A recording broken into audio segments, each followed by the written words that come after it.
हाँ, ये भाग 2 में देख रहा हूँ। अगला जो है योग का तत्समक क्या होता है।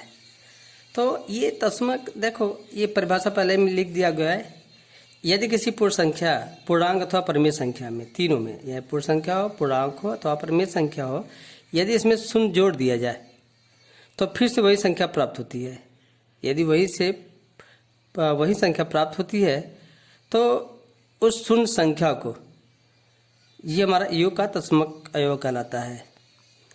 तो जैसे हमारा 2 है, 2 में शून्य जोड़ा गया या शून्य में 2 जोड़े, तो ये हमारा शून्य जोड़ा गया है, इसका वैल्यू क्या है, 2 ही आया है। ऐसे ऋण 2/7 में शून्य जोड़ा गया है, तो ये भी कितना है, ऋण 2/7 आ गया है। ठीक है, यानी शून्य को जो है परिमेय संख्या में जोड़ा गया है। और जब शून्य को परिमेय संख्या में जोड़ा गया है तो उसकी वैल्यू सेम वही रहती है। ठीक है, तो इसलिए इसको जो है शून्य हमारा क्या कहलाता है, ये हमारा योग का तत्समक कहलाता है। तो इसलिए परिभाषा लिख दिया गया है, परिमेय संख्याओं को योग के लिए शून्य एक तत्समक अवयव कहलाता है। यही जो है शून्य जो योग तत्समक है, यानी योग का तत्समक जो है ये शून्य होता है, यानी शून्य जोड़ने पर उसकी वैल्यू समान ही वही रहती है, उसका कोई जो है प्रभाव नहीं पड़ता है, वो मान सेम रहता है। अब चलते हैं, अगला है गुणात्मक तत्समक। तो इसकी परिभाषा है, जब किसी भी परिमेय संख्या के साथ 1 से गुणा करते हैं तो आप उसी परिमेय संख्या को गुणनफल के रूप में प्राप्त करते हैं। यही संख्या एक गुणात्मक तत्समक कहलाता है। यानी एक हमारा जो है किसी भी संख्या या परिमेय संख्या, पूर्णांक हो, किसी भी संख्या में जो है यदि हम 1 का गुणा करते हैं तो हमें पुनः जो वही संख्या प्राप्त होती है। जैसे उदाहरण के लिए है 5 × 1, ये बराबर क्या है, 5 है। ऐसी है 2/3 और गुणे 1 है, ये बराबर 2/3, यानी 1 को गुणा करने पर जो वही संख्या हमें प्राप्त होती है। इसी भी ये अक्षर में जो है हमारा a × 1 है, ये बराबर कितना आएगा, a आएगा। ऐसे हमारा a/b लेते हैं। यदि a/b और गुणे 1, ये बराबर क्या आएगा, a/b ही आएगा। ठीक है, यानी एक हमारा क्या कहलाता है, गुणात्मक तत्समक कहलाता है। तो तत्समक हमेशा ध्यान देंगे, योग में हमारा 0 होता है और गुणात्मक में 1 होता है, क्योंकि जो वैल्यू वही प्राप्त होगी वही जो हमारा तत्समक कहलाता है। अब आते हैं व्युत्क्रम अथवा गुणात्मक प्रतिलोम। यह व्युत्क्रम क्या होता है या गुणात्मक प्रतिलोम होता है। तो इसकी परिभाषा ये है, यदि किसी परिमेय संख्या को अन्य किसी परिमेय संख्या में इस प्रकार गुणा करें कि उसका गुणनफल 1 प्राप्त हो, तो उस गुणा करने वाली संख्या व्युत्क्रम अथवा गुणात्मक प्रतिलोम कहलाती है। तो यानी कहने की ये अर्थ है कि यदि कोई परिमेय संख्या है, उसमें किसी अन्य परिमेय संख्या को गुणा कर दे और गुणा करने के बाद उसकी वैल्यू 1 आता है, तो ये हमारा जो है व्युत्क्रम अथवा गुणात्मक प्रतिलोम, यानी गुणा करने पर 1 माना जाए। यदि कोई दिया है, कोई संख्या दिया हुआ है या कोई परिमेय संख्या दिया है या पूर्णांक दिया है, और उसमें यदि ऐसी संख्या गुणा कर दे जिसका गुणनफल 1 आ जाए, तो ये हमारा जो है गुणात्मक प्रतिलोम कहलाता है। जैसे उदाहरण के लिए हमारा है ये 21/8 है, और 21/8 में किसका गुणा कर दे कि हमारा 1 आ जाए, तो देखें कि इसका व्युत्क्रम का गुणा कर दे, यानी 8/21 का गुणा कर दे, तो ये हमारा जो है 8 कट जाएगा, 21 कट जाएगा, 1 आएगा। यानी ये हमारा 8/21 क्या कहलाएगा, गुणात्मक प्रतिलोम कराएगा। और दूसरा है 3/4 का गुणात्मक प्रतिलोम क्या होगा, तो 3/4 में जो है ये हमारा 4/3 का गुणा कर दे। ठीक है, यानी इसका व्युत्क्रम, यही व्युत्क्रम होता है कि ठीक उसका व्युत्क्रम का गुणा कर दे तो हमेशा क्या होता है, 1 प्राप्त होती है। तो गुणात्मक प्रतिलोम यही कहते हैं या व्युत्क्रम वही कहते हैं।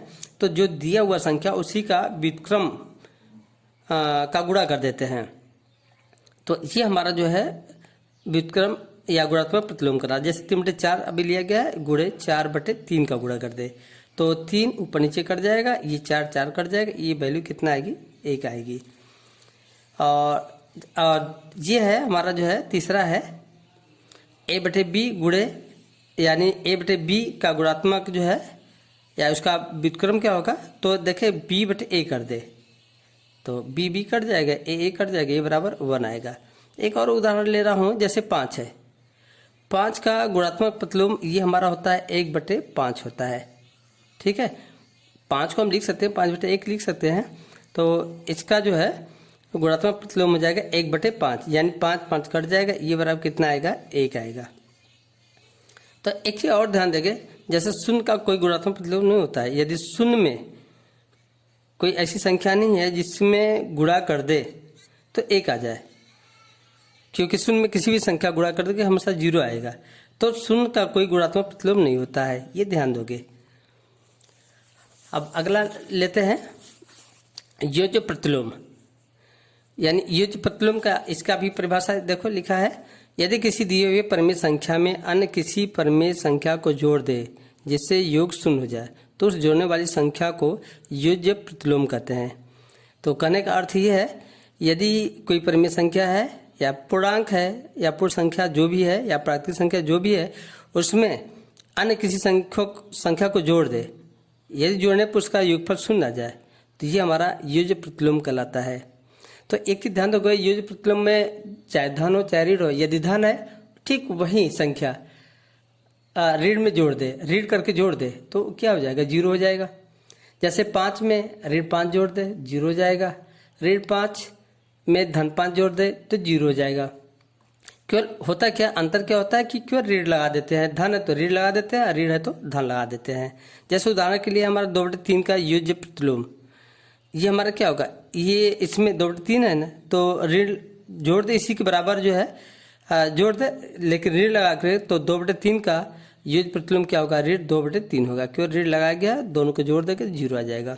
जैसे ऋण 2 का योज्य प्रतिलोम क्या हो जाएगा, ये हमारा 1/2 हो जाएगा। ऋण है तो इसका योज्य प्रतिलोम क्या हो जाएगा, धन हो जाएगा।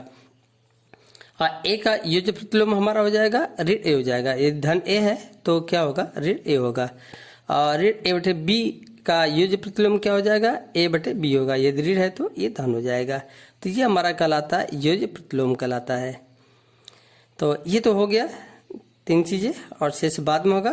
तो घर के लिए थोड़ा काम दिया जा रहा है। तो प्रश्न नंबर 1 है 3/7 धन ऋण 6/11, फिर धन है ऋण 8/21 है और धन 5/22 है। इसको सीधे लघुत्तम लेकर के हल नहीं करना है, इसमें जो है क्रम विनिमय की सहायता या शास्त्र और या क्रम विनिमय नियम की सहायता से इसको हल करना है। डायरेक्ट हल नहीं करेंगे, ये ध्यान दोगे। हल करने में ये क्रम विनिमय नियम का सहयोग लगे, सहायता लगे, तो क्रम विनिमय नियम की सहायता से आसानी से हल होगा। तो इसको जो हल करना है ये क्रम विनिमय नियम की सहायता से हल करना है, और डायरेक्ट पूरे का लघुत्तम लेकर के नहीं करेंगे। ये ध्यान देना, इसको करना। ये भी वही चीज़ ये भी है कि गुणन का क्रम विनिमय नियम का इसमें पालन करना है।